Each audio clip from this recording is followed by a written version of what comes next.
This is the Succeed Against the Odds podcast. My name is Francesca Anastasi, also known as Sabea. I'm a multi-passionate entrepreneur. I'm your host and mentor. And each week we bring you an inspiring person, an expert, or message to help you ignite and unleash your potential.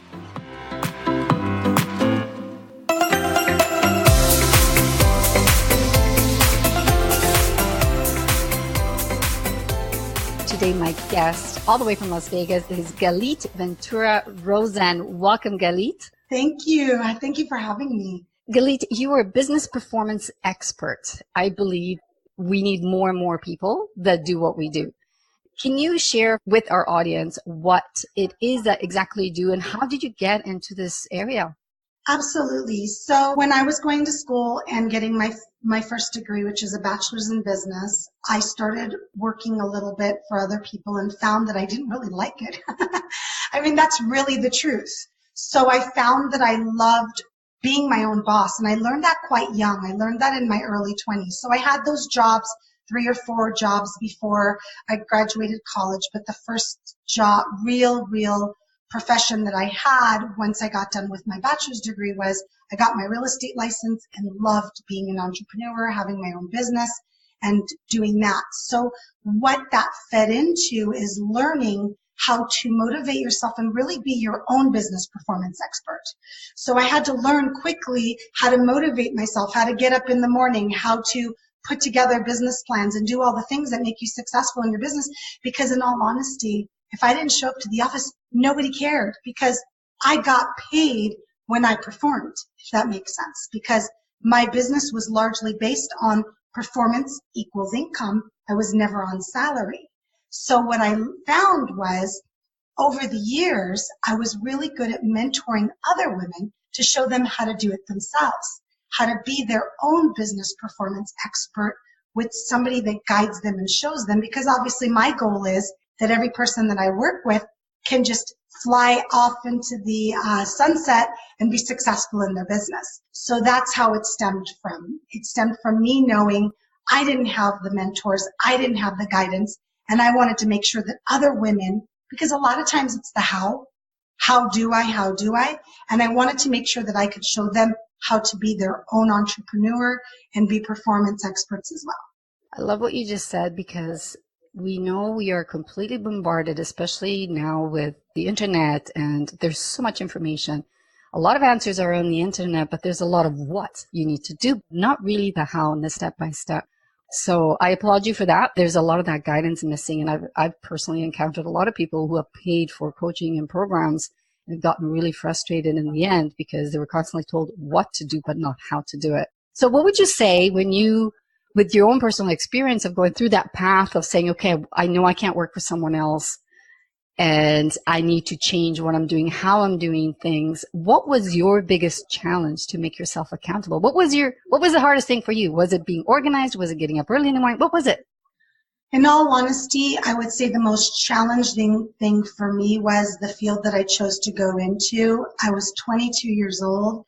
The average age was 40 of that profession, and it was male. There was maybe 5 to 10% female in this industry that I started out, which is my baby. I call it my baby. It's my commercial real estate company. I've run it for over 22 years.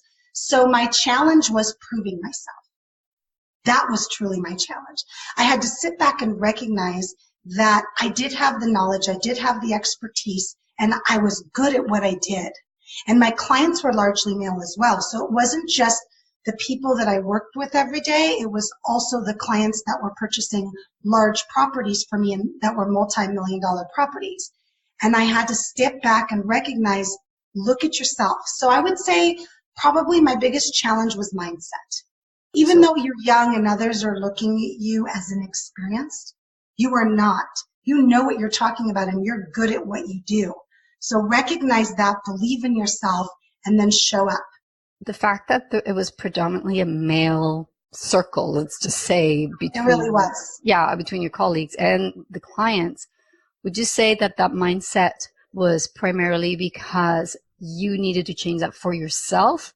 Or was it primarily that you needed to change how you thought so that you could be perceived differently, but you already believed in yourself? It was really for me. I do believe that when you get into industries that are largely male, a lot of times there are challenges. But I also believe that you can show and step up and perform in a way that you are taken very professionally and very serious.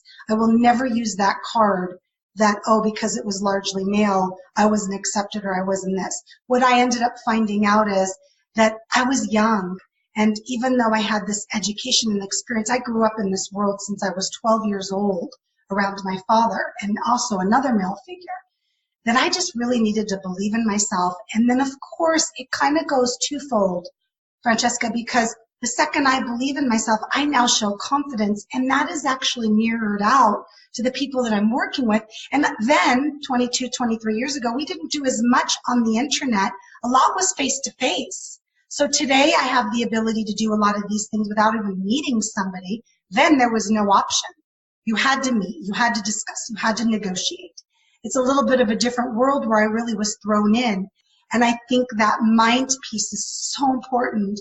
And a lot of women deal with that piece of not believing in themselves. And that's probably why I mentioned the how. Because first we go through the fear of not believing in ourselves. And then the second piece is, okay, now I think I can do it, but how do I?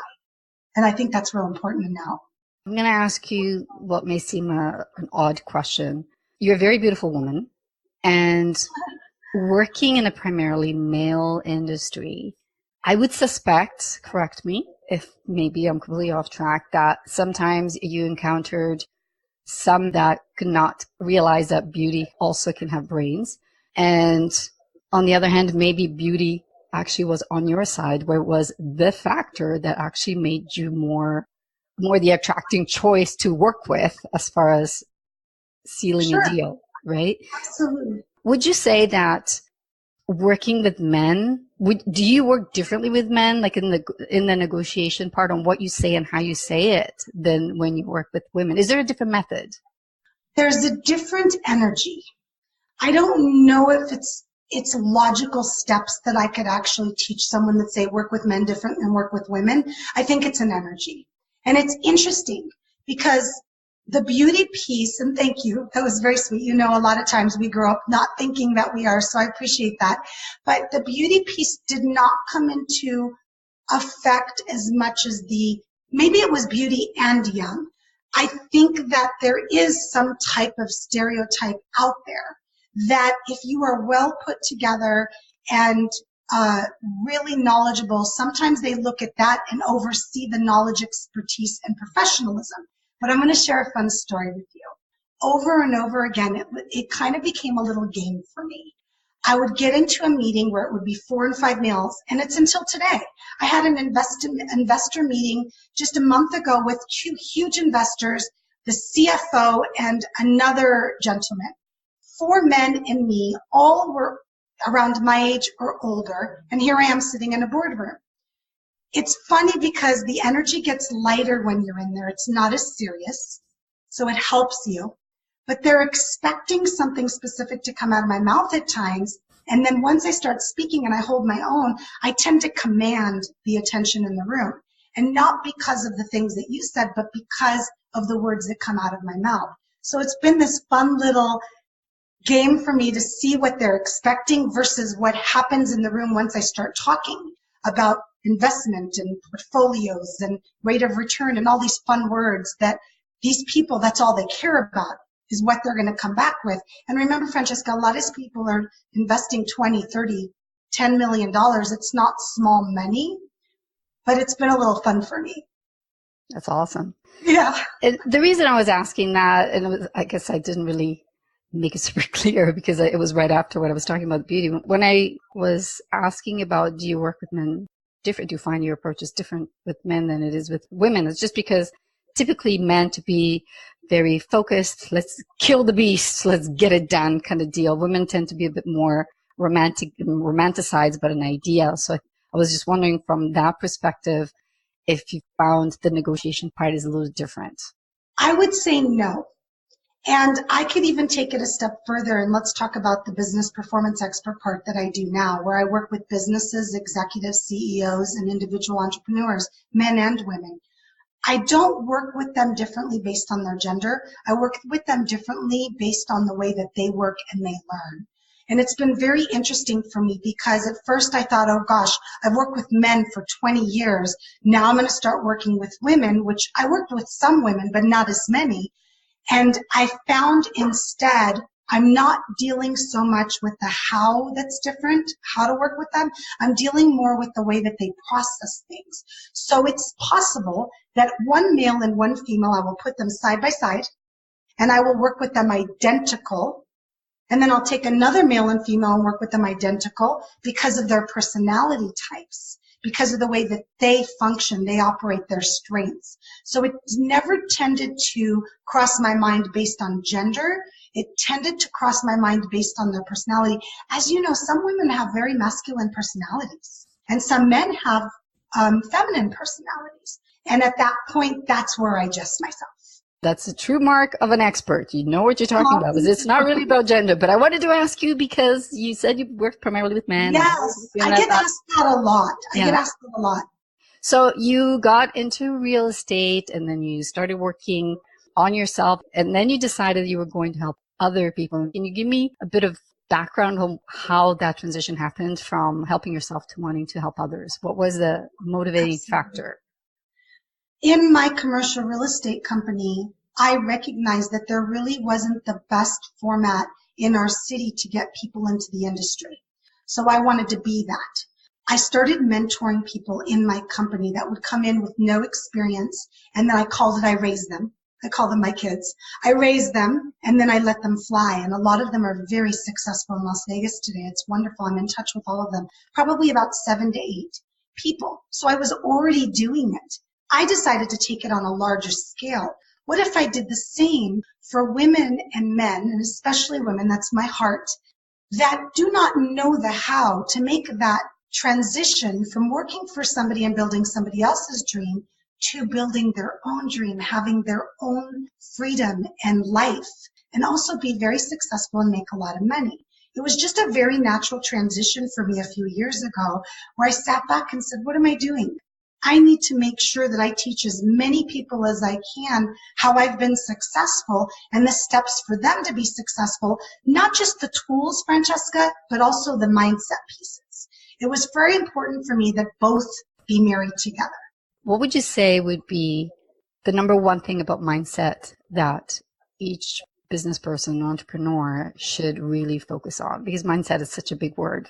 I struggle with just one, but I'm going to do my best. I'm going to mention that I just wrote my first book called The Successful Woman's Mindset, and it has 21 chapters, 21 characteristics, 21 things, and I know there's going to be many more. And I think for an entrepreneur, let's start with the entrepreneur because it's a little bit different than the professional. If I work with a CEO executive, it's a little bit different because they're sitting in a different kind of environment where they have bosses and they have people, employees, as well as leaders. I'm going to stop you right there just for a second because that is the first time I hear someone say that the mindset of a CEO it is not exactly the same as the mindset of an entrepreneur. Tell us the difference. Yes. Yeah. That's one of the reasons why I'm doing this mindset series, because I want to do the CEO mindset, the entrepreneur mindset there, because I believe that, yes, there's crossover, but I think that each of us, obviously, an entrepreneur's mindset, and one of the things I see the most, is they're still stuck in an employee mindset.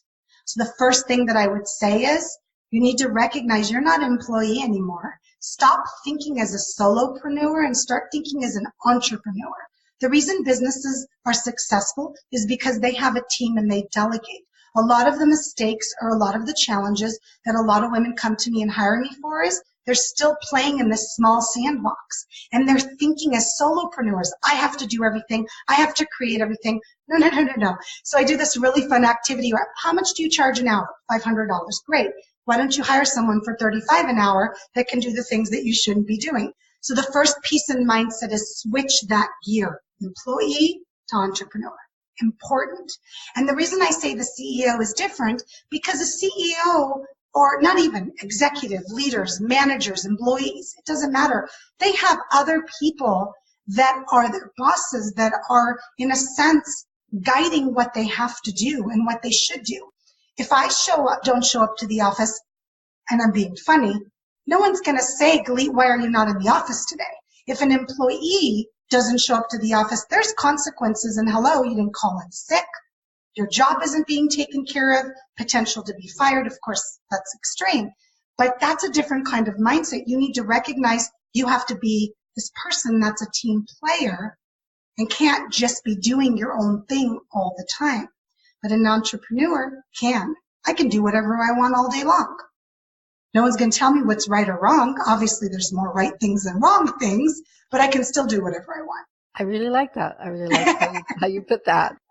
In all of that and all of the mindset and the business performance, do you focus at all on the actual things that they need to do every day outside of their mind, like actual routines or anything like that? Absolutely. I am a list girl. I use my left brain and my right brain. I'm very both. So I love my lists. I love my spreadsheets. I love my logical steps. And I really focus on the client. So for example, I have one client that logical makes her feel very overwhelmed. So I have to step her back and put her back into her creative. Okay, great. If you get your have to list done, now you can do your want to list. And so let's just get 3 of those things done on your have to list or delegate them out so you can do what you love, which is create and write and work with clients directly. Absolutely, there are logical steps to everything. And I think that at the end of the day, what I share with people is I will teach you how to all day long. I'm very blessed to have this gift to almost show any business how to be successful. That absolutely takes logical steps: marketing, visibility, credibility, corporate networking, building relationships, on and on and on, structure, delegating teams, employee motivation if it's a company. But I think the other piece that a lot of people don't recognize is they get stuck because of the mindset. They get stuck because of fear, because of obstacles, because of things that they see in their way, and they never take that first how-to step. So if I teach you all day long how to, and you don't have the mindset to go with the success that you want, you're going to pay me, you're not going to do anything, and you're going to still be in the same place when we're done.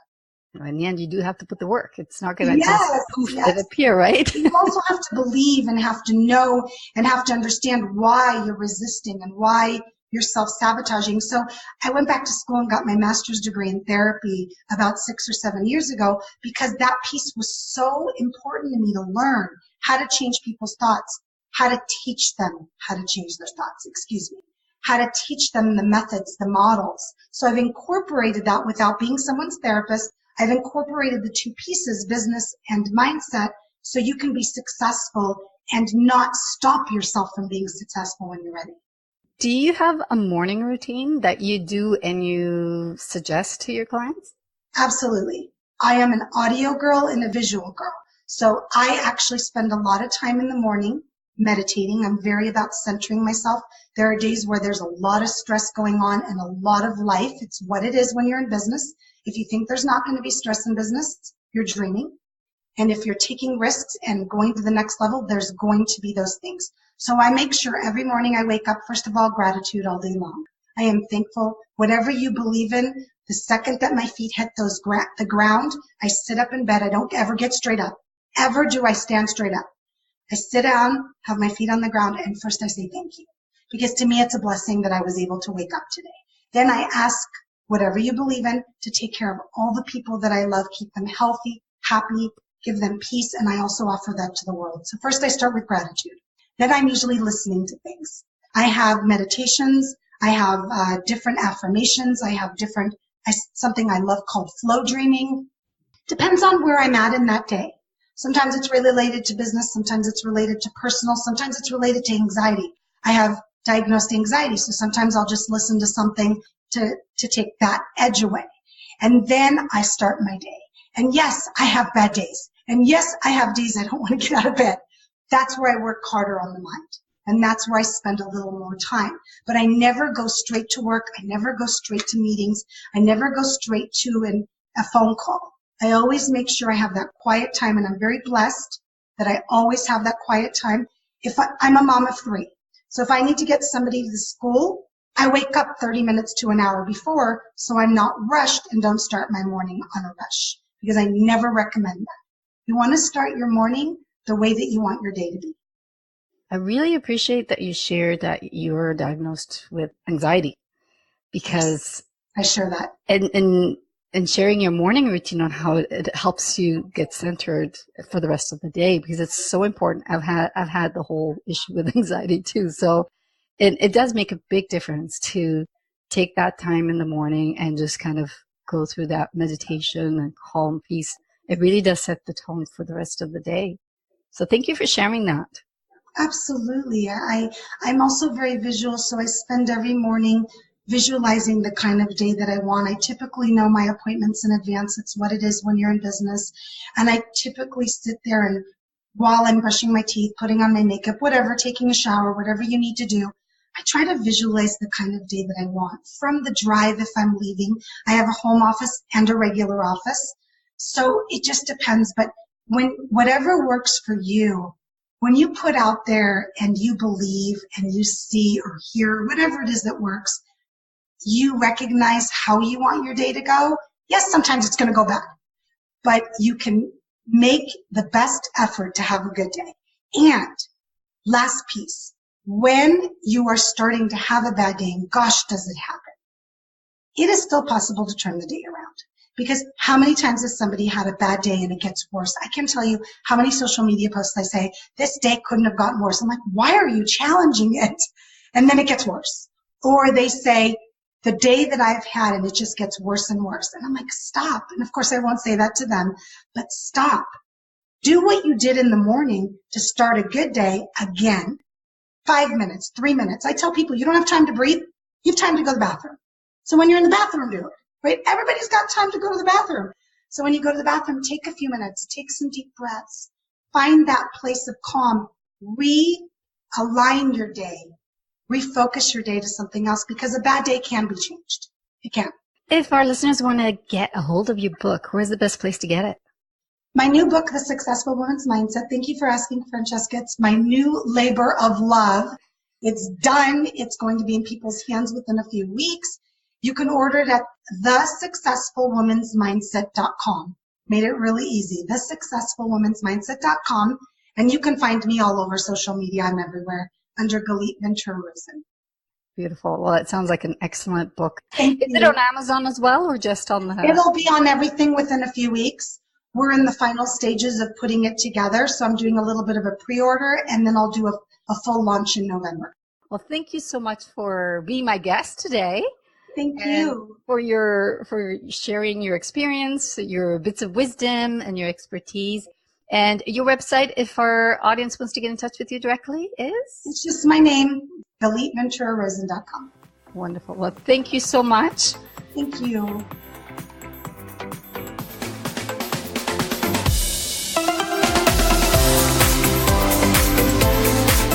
Thank you so much for listening and for being here today. If you enjoyed this episode, be sure to subscribe, rate, and review this podcast, and make sure to share it with your friends.